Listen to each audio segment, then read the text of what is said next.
but make sure you can live up to the standards you're setting. Make sure you are the person that they're seeing.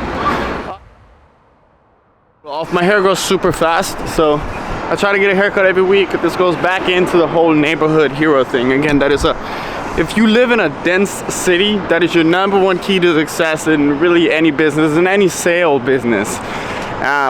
It's all referral, right? So you wanna, the neighborhood you live in, you really wanna take advantage of that. And I mean that in a good way, not a bad way. You wanna be sure that you're constantly on their mind whenever something pops up related to your business. So if it's real estate, for example, the barbershop we're about to go to, they're my boys, I love them.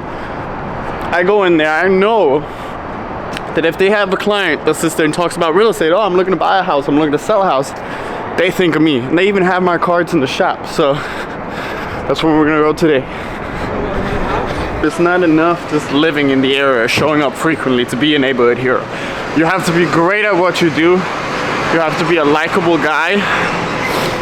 But all those sort of things already are, you need to have those qualities if you want to be in sales. And if you want to do luxury real estate, you need to have those skills anyway.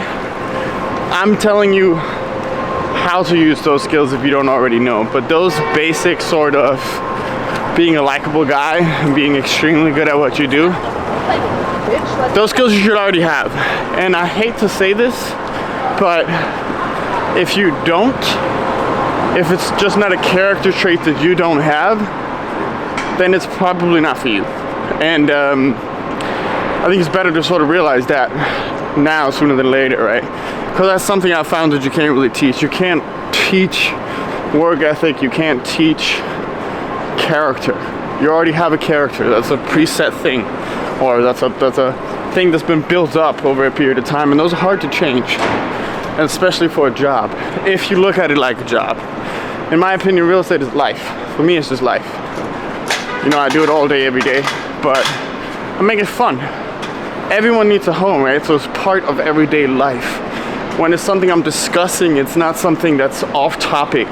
Of course, I'm not always just talking about real estate or prices or the market or this and that, but I think where you live has such a huge impact on your life, and your apartment shows a lot about yourself and who you are.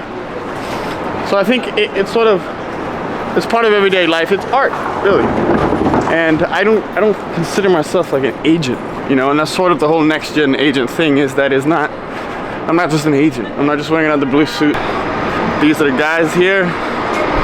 We'll go in. Let's go. Hey, what's up, brother? How you doing? Brother, everything good? Yeah, everything.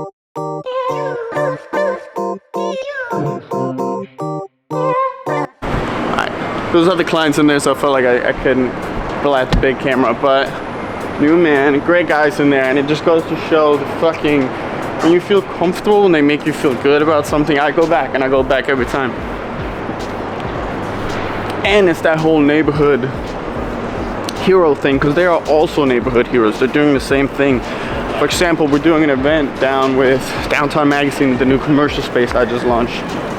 And, you know, I invited them because they can go there, they can bring their business there, they can bring their clients there, I can bring mine, and we can all sort of benefit from each other. There's enough business for everybody. Neighborhood hero.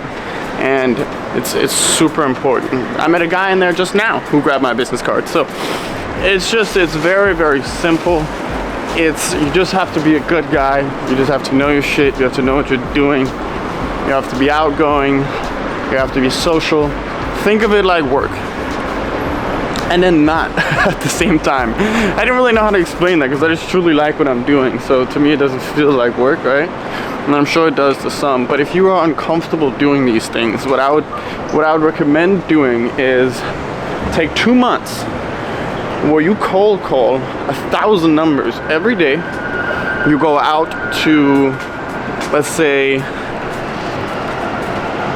5 different shops a day.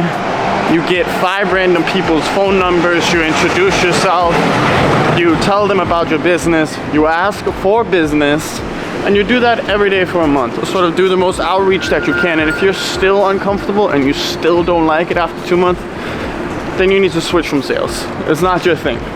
And yes, social media is a huge part of it, Instagram, TikTok, and all those other things, but you're not an influencer.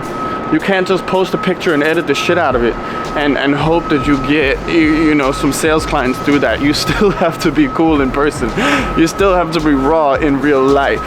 So influencers don't work as salespeople unless someone is paying you to sell a product. But you are the product. And if you can only get their foot in the door, if you can get them to come into the store but you can't actually sell them shit, when they show up you're a completely different person, it just doesn't work. So social media is important, yes, but make sure you can live up to the standards you're setting. Make sure you are the person that they're seeing. Otherwise, don't do it. But that's sort of my tip for today. And make sure to like and subscribe. There'll be more content coming out. Thank you guys.